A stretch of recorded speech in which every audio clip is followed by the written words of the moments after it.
తిరుపతిలో ఎక్కువ హై డ్రామాలు చూస్తున్నాం. రోజుకు ఒక నాటకం.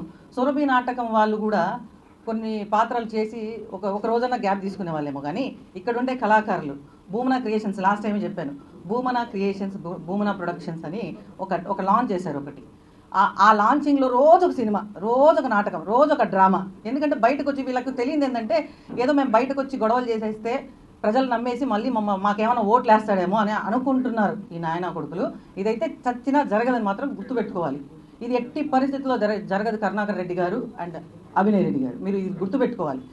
అట్లాగే గోశాల గురించి మొన్నంతా నానా రభస చేశారు. పోలీసులు రండిరా బాబు, మీరంతా వచ్చి హ్యాపీగా వచ్చి సందర్శించి వెళ్ళొచ్చు, ఏదైనా ఉంటే మీరు వచ్చి ప్రెస్ మీట్ పెట్టచ్చు. చక్కగా చెప్పడం, మేము వచ్చి ప్రెస్ మీట్ పెట్టాం, ప్రెస్ క్లబ్లో కూర్చొని హుందాగా మాట్లాడచ్చు, మీకు ఏ ప్రాబ్లం ఉందో చెప్పొచ్చు.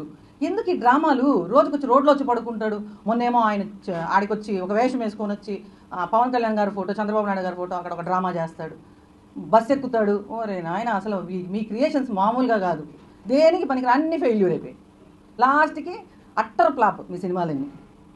ఇదంతా ఒక ఎత్తు అయితే, నిన్న మా రోజావ్వ ఏదేదో మాట్లాడుతూ ఉంది. అసలు పాపం ఆమె బాధ ఏంటంటే వీళ్ళు హైలైట్ అయిపోతున్నారు, పడుకొని దొల్లేస్తున్నారు, ఏమో దొల్లలేదు ఆడ పడుకొని. కాబట్టి ఆమె బాధ ఆమెది. ఆమె కూర్చొని ఏం మాట్లాడాలని, నన్ను గుర్తించండి అని ఆతృతలో గతంలో ఒక రిపోర్టర్ అడిగిన మాటకు కూడా ఆమె నువ్వు రేపు చేస్తావా అని అందరికి గుర్తే ఉంటుంది. ఆమెకి ఎప్పుడు ఇంకా నోరు చింత చచ్చినా పులుపు చావలేదు అంటారు. ఆ విధంగా ఆమెకి ఎంత దెబ్బ కొట్టిన దేవుడు మళ్ళీ ఈమె అందరినీ అంటది. ఏమనిందంటే ఆవిడ నిన్న మాట్లాడుతూ పవన్ కళ్యాణ్ గారు బిడ్డకి జరిగిన విషయాన్ని తీసుకొచ్చింది. నేను చెప్తున్నా, రోజా ఖబర్దార్, ఒక ఆడదానివేనా నువ్వు, అసలు ఒక తల్లివేనా నువ్వు, అసలు నువ్వు మనిషివేనా? మామూలుగా జెండర్స్ అని ఉంటారు, ఆడ మగ, మనకు అదర్స్ అని ఉంటారు. ఈ అదర్స్లో 4వ రకం ఒకదాన్ని పెట్టాలి. దీన్ని ఈ రోజాని 4వ రోజా రకం అని పెట్టాలి. ఎందుకంటే ఈవిడలాగా మాట్లాడే వాళ్ళందరినీ ఆ కోవలో పెట్టాలి. చేతగాని మాటలు తప్ప ఒక్కటన్నా పనికొచ్చేది ఏమైనా చేస్తున్నారా మీరు? గోశాలలో జరిగింది ఏదైనా ఉంటే మీరు 2022 నుంచి 2023 నుంచి ఆ గోశాలలో ఏ విధంగా విజిలెన్సీ వాళ్ళు మొత్తం వీడియోలతో సహా బయట పెట్టారో మొత్తం ప్రెస్ క్లబ్లో ప్రెస్ వాళ్ళకి అందరికీ ఈఓ గారు క్లియర్గా క్లుప్తంగా చూపించారు, అంత చక్కగా వివరించారు. ఆ గోశాలలో ఇప్పుడు తవ్వుతానొచ్చి ఏం మాటలు మాట్లాడుతున్నారు. ఈవిడైతే మరీ హీనంగా, అంటే ఎక్కడో బిడ్డకు జరిగిన ప్రమాదాన్ని ఆ దృష్టిలో పెట్టుకొని వాళ్ళు బాధపడుతుంటే తల్లి మళ్ళీ ట్వీట్ చేస్తుంది. ట్వీట్లు ఎందుకు? ఈ దొంగ నాటకాలు ఎందుకు? ట్వీట్ చేసి నేను చాలా దిగ్భ్రాంతికి లోనయ్యాను, ఇలాంటి సంఘటనలోంచి పవన్ కళ్యాణ్ గారు బయటపడాలన్నట్టు, ఈమె బాధపడుతుంది అన్నట్టు ఫీల్ అయింది. మరి నిన్న మాట్లాడింది అబద్ధమా? మొన్న మాట్లాడింది, ట్వీట్ చేసింది అబద్ధమా? ఇవన్నీ జగన్నాటకం. జగన్మోహన్ రెడ్డి ఏమైనా నడిపిస్తున్నాడా? మాకైతే ఏం క్లారిటీ లేదు. మళ్ళా ఆడంగి వెదవులు అంట. మరి ఈమె ఎంతమంది పోటుగాళ్ళని చూసిందో పోలీసు అందరినీ ఎట్లంటే అట్లా మాట్లాడుతుంది. ఎంత అంటే మామూలుగా దేశాలంతా తిరుగుతుంది కదా, చూసిండొచ్చు మగవాళ్ళని. ఇలా ఏపీలో మగవాళ్ళు లేరా ఆడంగులు అని అంటావు అనుభవ? మా పార్టీలో మస్తుగా మగవాళ్ళు ఉంటారు, పోలీసులో మస్తుగా మగవాళ్ళు ఉంటారు. నీకు రా, కమాన్ రండి, చూపించండి, అప్పుడు నేను సర్టిఫికేట్ ఇస్తాయి. దేనికి సర్టిఫికేట్ ఇస్తావు? చెప్పి సావు.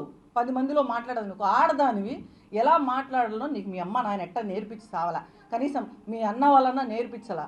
ఎట్ట మాట్లాడాలి, ఎంత హుందాగా మాట్లాడాలి?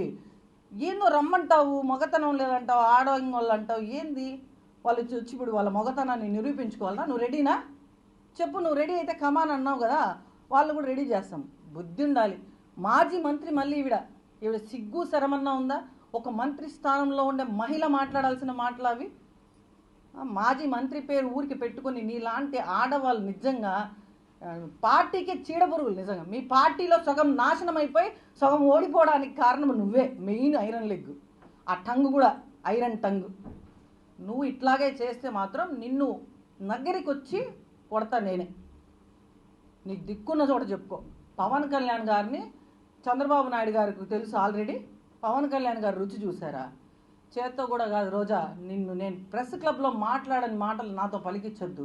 హుందాగా ఏదైనా మాట్లాడితే ఒక ఆడదాని వేయండి, ఒక తల్లివి. అందులో ఒక బిడ్డకు జరిగితే దాన్ని కూడా రాజకీయం చేశారు. మొన్నటికి మొన్న అందరూ ఎక్కడ చూసినా కొండ మీద గుండు చేయించుకున్నందుకు లేడీస్ గుండు చేయించుకోలేదా? కొండ మీద ఆదాయము, అసలు తలనీళ్ళల్లో ఆదాయం వచ్చేదే మహిళల జుట్టుతో. అది పక్కకు పెట్టేసి అసలు కొండ మీద ఏమైనా బోర్డులు పెట్టారా మహిళలు ఎక్కడ గుండు చేయించుకోకూడదు అని చెప్పి? ఆమె ఒక డిక్లరేషన్ ఇచ్చి వచ్చి గుండు చేయించుకొని వస్తే దాన్ని కూడా రాజకీయం చేస్తారు. ఒక తల్లి బాధను కూడా రాజకీయం చేస్తారు. ఇంత దరిద్రులుగా అసలు ఈ వైసీపీ నిజంగా ఈ రాష్ట్రానికి పట్టిన చీడ ఏదైనా ఉందంటే అది వైసీపీ. ఈ చీడని ఖచ్చితంగా తరిమి రాష్ట్రంలో లేకుండా తరిమి కొడతాము. ఈ రోజాను కూడా పక్క రాష్ట్రంలోకి పంపించాలి ఫస్ట్. దాన్ని మాత్రం అసలు ఇక్కడ ఉంచే ప్రసక్తే లేదు. ఇలాంటి మాటలు మాట్లాడితే దేవుడు ఉన్నాడు కాబట్టే, పవన్ కళ్యాణ్ గారి పక్షాన ఉన్నారు కాబట్టే ఈరోజు అంత అగ్ని ప్రమాదం జరిగినా వాళ్ళ కొడుకుకి చిన్న చిన్న గాయాలతో బయటపడ్డాడు. ఆ ఏడుకొండల వాడిని మేము నమ్ముతున్నాము, మేము ఇక్కడ కపిలేశ్వర స్వామిని మేము నమ్ముతున్నాము, మేము దేవుళ్ళని నమ్ముతున్నాము, పవన్ కళ్యాణ్ గారు నమ్ముతున్నారు కాబట్టి సనాతన సాంప్రదాయాల గురించి, సనాతన ధర్మం గురించి మాట్లాడుతున్నాడు. రోజా తెలుసుకోవాల్సింది నువ్వు. నీ ముఖానికి ఏదైనా గోవుకి ఒకరోజు పూజ చేసినావు, పెద్ద గోవుల మీద ఏదో నీకే అక్కర వచ్చేసేసి ఆడికొచ్చి గోవులు పూజ చేయాలి, మా గోవులు ఇట్టయిపోతున్నాయి ఏదో నీ మొహానికి ఈ పెడత మొహం వేసుకొని నువ్వు మళ్ళీ మాట్లాడతావు.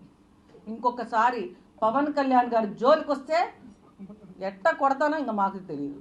నోరు జాగ్రత్త పెట్టుకో, ఖబర్దార్ రోజా.